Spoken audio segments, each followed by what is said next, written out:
Welcome back to my channel mga kadani. For today's video ay magluluto tayo ng bukayo mga kadani. Kita nyo naman dyan, yan po yung ating lulutuin. At syempre, magang-maga po akong gumising para po kunin na natin yung ating lulutuin na bukayo mga kadani. Kita nyo naman dyan, preskong presko yan mga kadani dahil nilagay ko po yan sa rep kagabi. Para po tamang-tama paggising nitong umaga ay maluluto na po kaagad yan. At syempre ilalagay po natin yan, yung ating niyog dyan po sa ating palanggana para po hatiin natin sa tatlo. Dahil napaka-importante po nun para timing po yung paglagay natin ng asukal para po hindi siya matamis, hindi po siya matabang, tamang-tama lang po at hindi masyadong matigas, hindi naman po malambot. Kaya nga tinatakal natin yan sa tatlo. Ayan, kailangan po natin yan paghiwalayin para po pagsalang natin mamaya sa kawali ay tamang-tama po, no? Katulad po ng ginawa ng ex mo, tamang-tama po ang kanyang mga desisyon para sa inyong relasyon. Di ba, Tampil?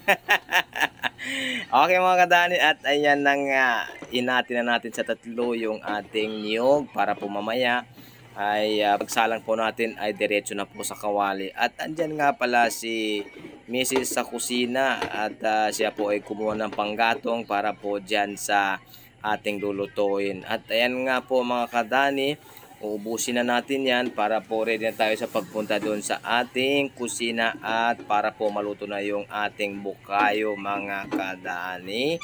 At shout out nga pala sa ating mga followers dyan na palagi nanonood sa ating video mga kadani. At siyempre andito na tayo.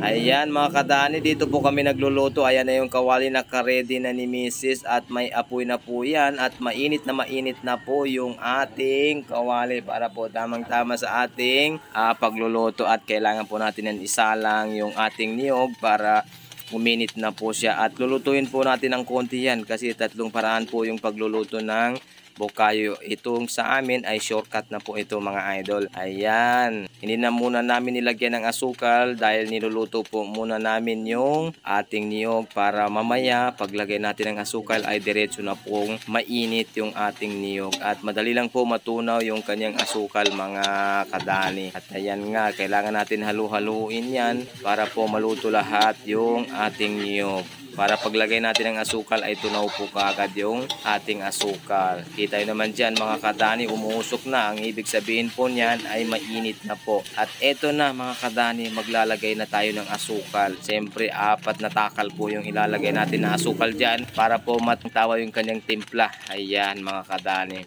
Kaya po natin ginawa na niluto muna natin iyong niyog mga kadani para paglagay natin ng asukal ay mainit na po yung ating niyog at saka luto na po. Hindi po tayo matatagalan sa pagluluto ng bukayo.